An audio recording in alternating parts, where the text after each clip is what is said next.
Olá! Começa agora aqui na plataforma Oficina do Saber o módulo Motor a Combustão da série de cursos sobre mecânica básica comigo, Bárbara Brier, mecânica e fundadora da Oficina Amiga da Mulher. Nesse curso, nosso objetivo é que você possa aprender mais sobre as características de funcionamento desses motores. Bora lá?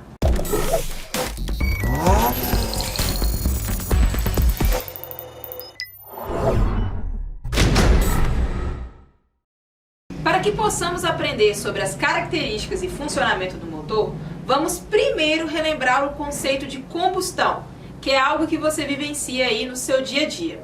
Observe aqui na minha mão, eu tenho o isqueiro. Quando eu faço esse processo aqui, ó, é combustão, né? Então eu tenho aqui três elementos. O combustível, que vai estar aqui dentro do corpo do isqueiro. O calor, o atrito pela roldana aqui, né? A faísca.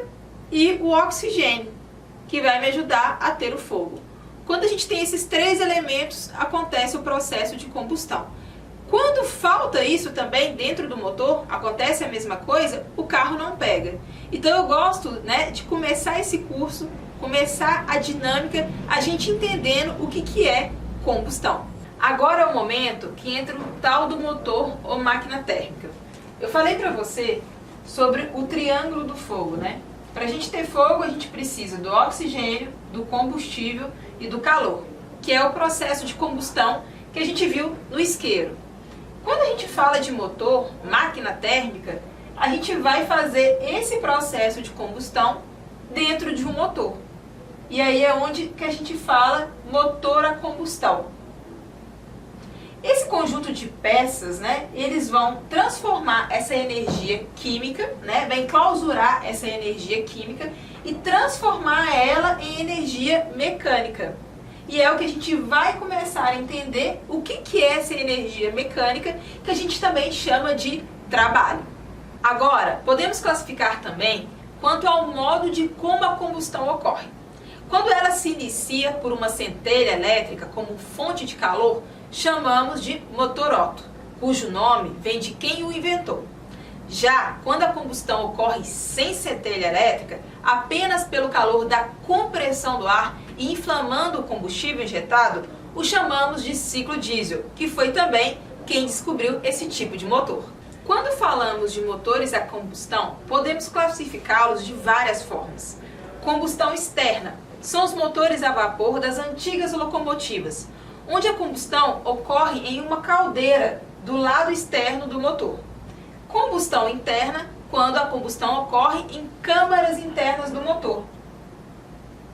Esse é o tipo de motor mais usado nos nossos veículos. A pressão resultante na combustão imprime um movimento de rotação aos componentes internos do motor.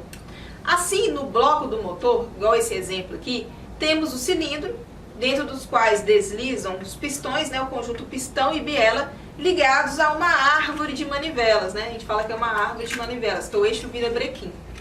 Para que o motor não pare quando o pistão estiver em movimento, ou para que não tenha um movimento muito irregular, uma das extremidades da manivela possui um disco denominado volante de inércia, que acumula a energia cinética.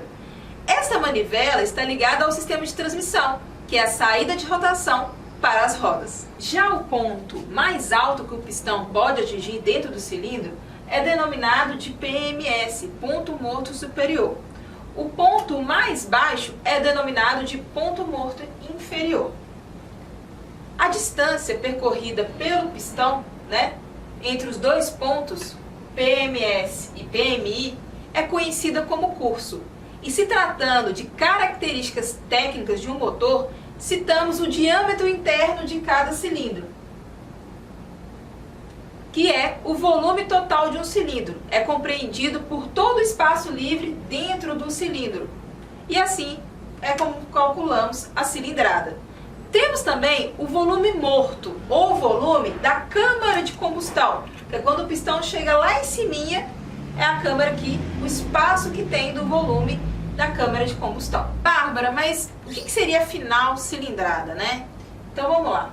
A cilindrada também é conhecida como volume deslocado ou deslocamento volumétrico, é o volume, né, que vai ter esse deslocamento aqui do pistão entre o ponto, né, morto e o outro ponto morto superior e o ponto morto inferior.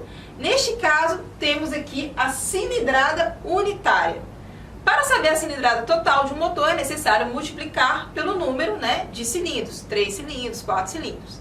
Já neste caso, né, denominamos como volume deslocado do motor, deslocamento volumétrico do motor ou cilindrada total, quando multiplicamos por esses números.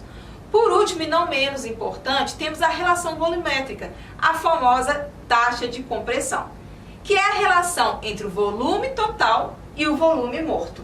Então a gente tem o volume total e o volume morto.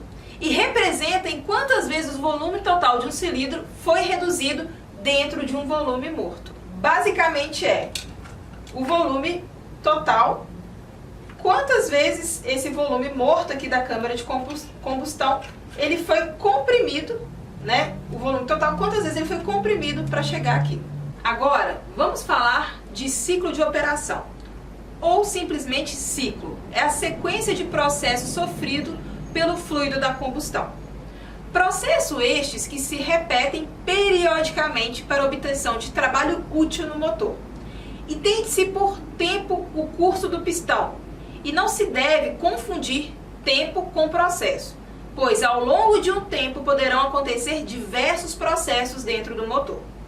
Quanto ao número de tempos, os motores alternativos, sejam do tipo Otto ou diesel, funcionam seguindo o seguinte princípio que diz respeito ao ciclo.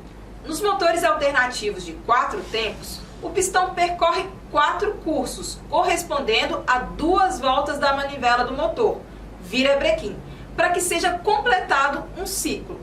Ao todo, os 4 tempos duram 720 graus para completar o ciclo, sendo que cada tempo equivale a 180 graus em relação ao virabrequim. O ciclo completo equivale a 720 graus, ou 4 tempos. São denominados 4 tempos: admissão, compressão, explosão e descarga. Admissão. O pistão, ele desloca do PMS, ponto morto superior, até o ponto morto inferior. Nesse movimento, o pistão dá origem a uma sucção, ou seja, depressão, que causa um fluxo de gases através da válvula de admissão, né? Entra pela válvula de admissão, que se encontra aberta neste momento. E a válvula de descargas, ela encontra-se fechada. E aí o cilindro ele é preenchido com a mistura ar-combustível, principalmente nos motores ciclo Otto, ou somente ar no motor ciclo diesel. Compressão. Fecha-se a válvula, né, de admissão, mantendo a descarga fechada. E o pistão ele sobe, se deslocando do ponto morto inferior, que é o PMI, para o ponto morto superior, comprimindo ali a mistura ar-combustível ou ar, dependendo se é motor diesel ou Otto. Nesse segundo caso, a compressão deverá ser suficientemente elevada para que seja ultrapassada a temperatura de autoignição, no caso, né, do motor diesel.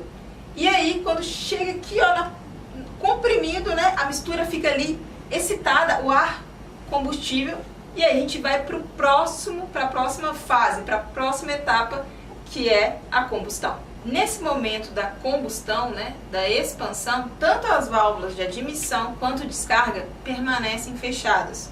No motor Otto, nas proximidades do PMS, ponto morto superior, ocorre a faísca, a centelha aqui da vela, que provoca a ignição, que inflama a mistura ar-combustível, que é diferente no motor diesel, que é nesse momento no PMS, né, que acontece a injeção do combustível diesel, lá com aquele ar aquecido, e a pressão do combustível que vai fazer automaticamente entrar em ignição. O próprio combustível ele entra em queima, né? Ele se inflama.